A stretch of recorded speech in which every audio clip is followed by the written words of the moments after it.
Hi, everyone. Welcome. We're glad you're here. This is the Owens Group and the Psychology of Everyday Success, and we're live. We're about to go live on Facebook here in just a moment.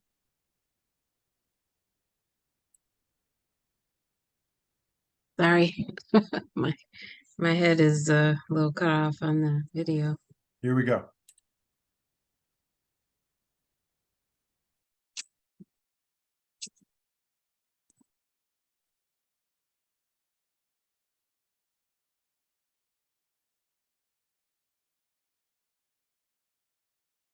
Wow, so we were talking today about the green flags in relationships. We kind of talked last week about red flags. How do you know if somebody is healthy enough to be in a relationship with you? But today we want to talk about green flags and what that looks like for us.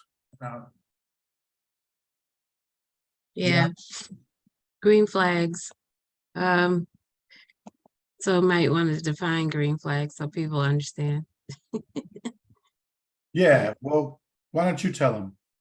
I think it just means it's a go. It's healthy. It's legitimate. You can trust it. That's what green means to me. Go. You can drive and you can ease along in a good way. Absolutely.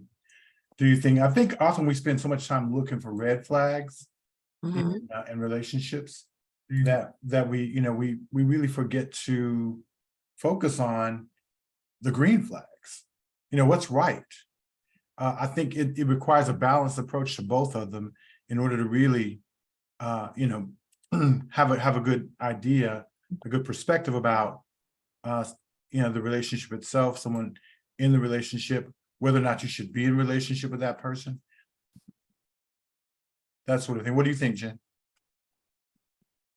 Yeah, I think one of the things that I always look for in a relationship is just mainly being able to kind of know, can I communicate with the person? Are they laid back enough to kind of share, just very intimate parts of themselves with me? And not from the beginning, but just, as I get more comfortable with them and they get more comfortable with me, they begin to share. I think those kind of things are very important. Communication is key. You also talked, excuse me? You said communication is key? Yeah, you also talked about time and being able to respect my time. I don't like to waste time. So being able to know when somebody is, just being respectful of my time and, they value time and it's not wasted. Well, sure. And the question is like, do we have the same goals for our coming together? Are we just interested in having fun, connecting with each other, getting to know each other? Is that all we want? Is it just a friendship? Or is it likely or possible that it could actually go into more? And I think good communication around that from the beginning is going to be really helpful, because if you're on one page, right, in the sense that you want a long-term relationship, and the other person is not necessarily wanting the same thing, right? Being honest about that, being open, honest, and respectful about that kind of process, understanding that, then I think that's absolutely critical so that we can move forward. There's a Bible verse I like that says, how shall two walk together except they agree? Agreed. I think agreement in that space is absolutely critical. Yeah, it is. And the only way you get to agreement is through good, honest communication. And I'll just say a little bit more about that real quick. I think sometimes we don't ask those questions because we don't really want those answers. Does that make sense? Why wouldn't you want those answers though? Well, here's the thing. I mean, sometimes it's a deal breaker, right? Because if you like the person on the outside, you're saying the other stuff inside you can't really see. Yeah. Exactly. And the other piece is that, if I'm so interested in being in a long-term relationship, then I will take the first thing comes along smoking. You know what I mean? I feel like if I feel like my options are limited, right, then I don't want to narrow them further by discovering that you don't really want to be in a relationship with me. We don't really want the same things from relationship. And Yeah. and sometimes we play that game, well, but I could change their mind. You know, let me help you No, with it. don't try to change their You are mind. not going to change their mind. That is not okay. And I think often we end up in those kinds of relationships, those kinds of situations.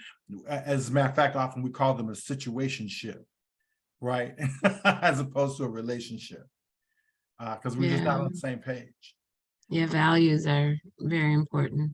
Absolutely. Having those essential conversations about values and, where someone stands in terms of their beliefs about life, money, marriage, children, Mhm. family, especially family. Because if Oh, you wind up with someone who doesn't value family and you value yours highly, that can conflict a lot. And I've seen a lot of relationships that go sour because the person wants more attention, and they want all the attention actually. So when you give it to your family, there's a lot of jealousy or envy, and those don't go very well oh my goodness. Yeah. at all. Just being able to, for sure. I mean, that's if we're not on the same page where family is concerned, and whether or not we want, let's say, family together, Mhm. and or whether or not how we deal with extended family. Yeah, that's gonna Or be a problem. parenting, even. Yeah. Parenting. Yeah, that's gonna be we've had some interesting discussions around that. That could be a problem down the road, So we communication is critical. I always say, uh, you know, great communication, great relationship. Little communication, little relationship. No communication, no relationship. Mm, So really important stuff. mhm. So can we talk a little bit about who they surround themselves with? Sure. Um, I think that's a really key piece as well. So understanding, being able to look at the people who are around the person who you're thinking about getting a relationship with.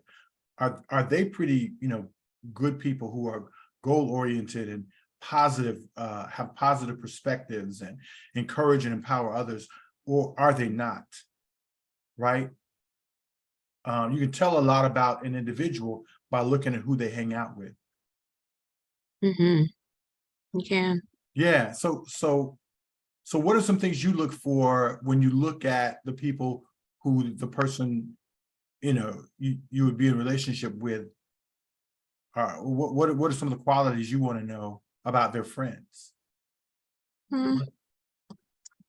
So, I don't know. I think most of my relationships have been through groups that I'm involved in, common interest groups or even church groups and stuff like that. So a lot of my friends usually come from those kind of relationships. Mm, Um, I mean, I often wonder about lifestyle and, mm, the kind of company people keep. If I notice that, you know, um, they invite me to something, I get to know that person, and I find out that, um, they might, I don't know, I can't even really explain. I don't know that I can, I do friends different. well, no. I mean, I think I see where you're going. It sounds like that. So one of the reasons you choose to be in relationship with people who you meet, like in certain environments, like church, or even like professional environments, like work, or Hmm. what have you, is because those environments tend to be places where you can find people who are genuine, Genuine, they're safe hopefully people. hopefully not caught up in a lot of drama. You know? Right. I mean, not to say that people who go to church, they definitely got drama Uh, sometimes. But yeah, more issues in the New York Times. but it's still, I like to watch people's lives before I Yeah, meet them too. And that's pretty important to me. yeah. Um, but sometimes I don't know, there's just a knowing, I think when you're a spiritual person, because we did talk about spiritual as well. And I think when you're a spiritual person, sometimes you just have that discernment about who you kind of link up with Hmm. and connect with, and there's a different kind of chemistry. Hmm. And so you just kind of do friends a little bit different sometimes. Right, right. Like if you feel led, to engage that person, or you feel led to go out and have coffee with them or do something different. So I don't know, but I find that the older I get, the less the less I want to be in groups where I'm meeting people, but I'm discerning and more knowing and watching and observing and Hmm. doing the other things that kind of show, if these are people that I want to be around. Yeah. I watch energy and group That's dynamics, good. right? So if your energy isn't quite right, right? So if you have a negative energy that seems to be kind of pulling, or versus a positive energy that seems to be more giving, then What's negative energy to you? Because I consider hmm, that to be like gossip. okay, Um, sure, but what are you talking about? yeah, you know, are they complaining a lot? Is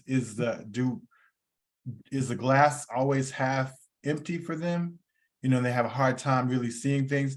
Then I know that if the person I'm interested in hanging out and having a relationship with is also spending significant amounts of time with people like that, lots of people Mhm. like that, then there's a good chance that that's how they are as well.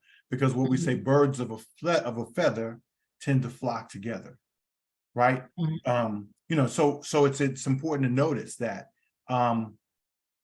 the thing is that when you meet an individual, no matter who they are, you don't meet them initially. You meet their representative, Mhm. right? You meet the facade. You meet the person who they want you to see. Well, I don't know that everybody's like that though. Like I don't have a facade.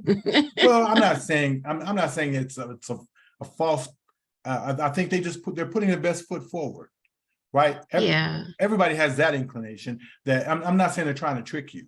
I'm just saying Mhm. necessarily that that you don't really know them very well. But here's the Mhm. thing: because their friend circle isn't as interested in getting to know you as they are, then Mhm. your friend circle is not necessarily, they're gonna let it all hang out. They're not necessarily trying to impress you. So they don't worry about putting their best foot forward. They just are themselves. So I just a kind of way to think about that. Um, what do you think Yeah. about purpose in terms of green lights? What do Mhm. you look for where purpose is concerned? Well, does somebody know why they here are here on Earth? It's always Mm, good to know, and to have them explain it. What they love to mm, do, what they're passionate about. mhm, Um, you know, um, what they're involved in, what they're engaged in. Are they mhm. pursuing it? Like, are they making good choices around what they want to do with their lives? Yeah, Um, and moving forward, are they just have a mindset, and they don't even really have to be driven. They just have to be people that have, goals. sure. Yeah, I think that was one of the first conversations we had when we got together, right? Was talking about, so When what you interviewed me to be ah a part of a relationship with you, you tend to interview everybody though. well, but what's true is you don't know unless you ask, right? I mean, Right. you No, it's true. You may don't not know. know Shit. even if you do ask, but you certainly won't know if you don't ask. So Mhm. I say, hey, Yeah, I'll take that. I'm an interviewer from Mhm. word go. Yeah. Yeah. Oh, it looks like Daryl says she's finally found us. What's the topic? We're talking about green flags in relationships, Daryl. Relationships that you show you that, this person is a good person to be around and I can trust it. Right. So green flags as opposed to red flags, right? Which Mm. say stop, do not pass go, do not collect the 100 points. Make sure that you distance yourself from that Mhm. person. So yeah, but we're talking about purpose in the sense that that's important to know. I think one of the things I look for is, do they allow their long-term life purpose to guide their everyday life choices? Right. So Mm. how does purpose work its way into their lives? Mhm. And how does it get expressed on a daily basis? So Ooh. because you don't like at the end of your life wake up and go, oh, okay, I've achieved my purpose. No. You actually have to be intentional about pursuing purpose going forward on a Mhm. daily basis. And so my decisions then need to line up with what my purpose is long term. That's the way I tend Mhm. to think about it. What are your thoughts, Jen? Yeah. I mean, I agree. I think fun is a good topic. I think we should talk about fun. I really like people who are fun and playful. They can be on my team anytime. As long as they're not wild and overbearing. But I love having fun, doing fun things, going outdoors, being outdoors in good weather.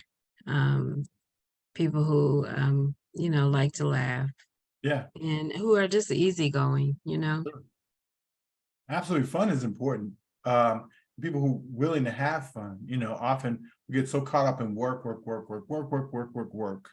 And I'm talking to myself, that we forget to stop and have some fun. And that's Mhm. absolutely critical. What do they say? All work and no play makes Jack a dull boy. Yeah. So, so yeah. So it's really important and being able to be spontaneous sometimes. Hey, let's just go do X, Y, Z. Hmm. How do Daryl you said, do with that, Tim? ah, see, why you got to get messy. Well, it's interesting because you're a very playful guy, Yeah, and yeah, you love to laugh. I Um, tried. but sometimes you can be pretty intense too, and I think your intense barometer sometimes wins over. I know, I know. Daryl Um, says people who bring joy into your life, the joy of the Lord. Okay. mhm, He says, I'm very spontaneous. She's very spontaneous. Yeah, I agree. mhm, I agree. That's mhm. thanks, Daryl, for Yeah, speaking. hobbies help you to relax. I mean, we talked about this when we were talking about stress relievers and stuff. Yeah. We were talking about how hobbies kind of help you to get in tune with yourself, to have an awareness, show you what your values are, help you to relax, For sure. be less tense. So, it's very good to pursue good, healthy fun, and spend your time, at least once or twice a week doing something or even every day. I mean, you can find something every day to do that's fun. You just got to find people to do it with. That's People the to do key it with, yeah. sometimes. And sometimes that gets harder as you get older. You know what I mean? I Um, don't know. Why do you say that? I don't know. I think people, as they get older, they get busier. You think Uh, so? Often, and Mm, busier as opposed to, and they tend to have or take, if you will, less free time. So mm, just connecting with people sometimes gets a little difficult because there are more responsibilities and things that they have to do. So that at least that's been my experience. yeah. Maybe that's not true for everybody else. Is it different for you? Um, I think I just look for fun. I try to be proactive And I think when I look for it, I find it. Like I Mm, literally look in paper sometimes, see what's the upcoming events. I sure. try to, ride my bike or find somebody to ride with me. Hmm. Asking people what their hobbies are, what they like to do for fun. I remember when we meet people, that's something we tend to ask them, especially Yeah. other couples, what do you like to do for fun? Yeah. And sometimes they say things that are very interesting that, I mean, there's a lot of things I like to do. I like to play pool. I like to do darts. Hmm. Um, I don't know that I play darts a lot, but I like to bowl. I don't know that I bowl a lot. Uh, Um, I like to do a lot of fun things. sure. Well, Daryl So says, sometimes it's just finding the people who like to do them. that's true. That's a good point. Daryl says, I tend to agree, older being the opposite for me. She says, I tend to want to spend more time alone as I get older. Um, Hmm, yeah, that's an interesting thing to, and I find that to be, similar. People tend to be, really? yeah, tend to, I think, want to do less, it seems. But it's all good. I think it's important though that we make time for that. Um, can we talk a little bit about money? Hmm. Because I think money is how people approach money and possessions. I think that says a lot about whether or not they have the green, the flags are green to connect with them. So Money. yeah. So what do you look for, Jen? What do you think is a healthy approach for people where Are money we is? just talking about people who like use your money or what People who you give would me want to the be in relationship with, looking at in terms of how they spend money how on me? they approach me. Well, Ooh. if they're flashy with their money, that's the no. You will not impress me by flashing money. Okay. Um, that's not it. Um, you know, I think I think it's always good to know like that the person is a good budgeter, like they have a good budget and they don't waste money. That's really good to do and to know. Yeah. Yeah, especially if you're talking about being in a long-term relationship with someone, a dating or marriage relationship, how they approach money will definitely impact you, right? Hmm. Because ultimately, if they see money as something that it's theirs and it defines them, Mm. does that make sense? If I'm defined by the money that I have or I don't have, then Hmm. that's a problem. Um, I really believe that's not a good thing. But if I see money as a tool that I can use to express my values, right? Hmm. So what it is So that I give me an value. example. Okay.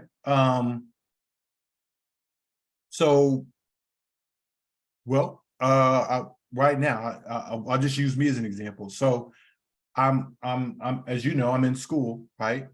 Working on my doctorate degree, and ultimately, we I spend money in that process because ultimately that It's expresses gonna my get you value, somewhere. how I value education Hmm. and my career. So Yeah, having your money and your values match. there you go. There you go. Well, and here's what I really believe: your money and your values always do match, right? So what you say you value, you is where you put your money. Put your money, right? Ah, what I mean, I'm sorry, what you Ouch. really value is where you put your money. It may not be what you say you value. Does that make sense? Yeah. Some people, say, oh, hey, I value you, I care about you, I love you, but they don't actually spend any money on you. Mm. They're Yeah. not willing to share that with you. And I think that speaks to a lot about what's going on. Thomas says, preach. Welcome, Thomas. And Hi, Daryl. Thomas. Yeah, Daryl says yes, that's true. So looking at how somebody looks at our dad used to always say some people would rather love money. I'm sorry. he said we should love people and use things rather than loving things and Using people. You know, and so I think that kind of is how they it's important to notice how they approach money and possessions. My dad always taught me to, to save. So if people are just kind of going through money and they never save or put any aside for a rainy day, that's probably not the wisest thing. Yeah, that's a So problem, yeah. right? Or if they hide money or they don't want to share it, something's wrong there, right? Yeah. I don't know. People who get a little stingy, the stinginess, I can't do either. Right. There's a lot of things around money sometimes that break people up, unfortunately, especially in marriages. Exactly. Yeah, money is the primary reason people get divorced. It's the number one reason people get divorced. So having those discussions about money and how you approach it and or possessions, in a relationship, do we put all the money in one pot, or is I got my money, you got your money, and we figure it out from there. That's an important thing to consider. Yeah, can we talk a little bit about religious practices? Because that's a big deal, right? If our religious and spiritual practices are not compatible, hello, right? We might have some problems. We might have a problem. If you are I gotta be at church every time the church door is open kind of person, and the other person is, I kind of like to sleep in on Sundays. I ain't mad, right? It's just and there is no not saying one's better than the other per se, but that discussion needs to be had. Yeah. Are you going to expect me to go to church with you? If you go to church, are you going to expect, if you don't go to church, you're going to expect me to stay home? And what if we end up having children? What are we going to do with that's concerned? So having those kinds of discussions, and if there is some compatibility and or willingness to work through the differences, then I think that's a really good green flag. Yeah, I think it's important that someone prays with me. I think, or has a spiritual background, believes in God, first of all. If you don't believe, I don't know that I could be with you. That would be hard for me. But, always pursuing a greater relationship, a deeper relationship with God. To me, that is very important. Yeah, that's my wife. She is 90% spiritual, 10% other. I don't know that I'm 90%. I'm not a monk or a nun. No, she's not. She is not. Daryl says flexibility is important. Flexibility, and she says amen. I guess. What does flexibility mean, Daryl? You have to say more because I'm not sure what you mean by that. But yeah, I think that knowing that the person cares about your spiritual life and your spiritual growth is very important as well. I think it's important to be able to kind of have your values mesh in that way. Yeah, absolutely. That's critical. Yeah. So our time is running short, but I really wanted to just to say one last thing about purpose before we go. I really think that purpose is about it's important to know that the person their purpose is bigger than themselves. Does that make sense? In the sense that somebody said, if your purpose is to get all you can all you can, and just sit on the can, purpose is way too small, right? Your purpose should be about how do I impact the lives of other people, and how can I be a blessing to somebody else's life, and not just all about me all the time. So Daryl says, speaking of Tim's comments on differences in personality. Oh, that's what you meant by about flexibility. Flexibility. Yeah, Okay. absolutely. Thank you, Daryl. We appreciate that. That's absolutely true. Yeah, the one about, so were you on decisions? Is that where you were talking about decisions? Oh, go ahead. You can talk about it. Oh, well, I just know when we were talking about decisions, how they make decisions and do they Yeah. ask for help? I think Oh, that's a really big one. that's critical. Being able to, not act like you know everything, and you got the best decision overall, but do they make a decision with you? Do they involve you? Especially when it comes to money, or just being able to make long-term goals. Do they include you? I think being able to ask for help and what's your perspective on it and all of that. Because especially in the marriage, you begin to build your life together. Yeah. And so it's really important that you kind of focus in that way. But how do they make independent decisions? How do they make decisions when you're not around?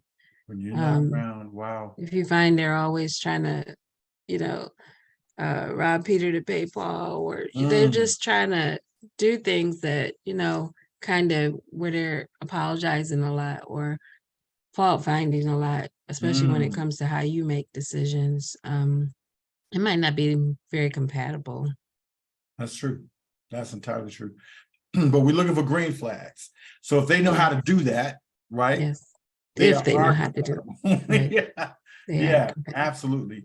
Where decisions are concerned, I think one last thing is, are they skilled at being able to delay gratification? Now let me say what I mean by that. Delayed gratification is where I can say not right now to myself, right, for something that I can delay getting what I want now to actually receive something better down the road. Yeah. That tends to be, and that's a critical life skill. If they have that, you familiar with the marshmallow test? Yep. Yeah. Real quick, the marshmallow test was done a number of years ago, but what they did was they took a group of kindergartners and they put one by one, put them in a room. They put a marshmallow in front of them, and the teacher said, "Hey, listen, little Johnny, if you will not eat, I got to go step in the other room and do something. I'll be right back. But if you cannot eat the marshmallow while I'm gone, then I'll give you several more marshmallows, 2 more marshmallows after that, right?" And so, and so what they found was people who had even at age 5, people who had the ability to delay gratification in that way, to not eat the 1 marshmallow and wait for the 3 marshmallows down the road. They followed them over time, and they did better in their lives in terms of decision making. They had better careers, they had better problem solving, the whole 9. So if they're able to delay gratification, that is to say wait, then they're probably, that's a definite green flag in a relationship. Yeah. All right. I'm gonna give you the last word, Jen. What you want to say? Peace. I think this is a really interesting topic, and we'll probably talk more about it eventually down the road. Hopefully that's been helpful. Have a great one. Thanks for joining us. Thanks for joining us.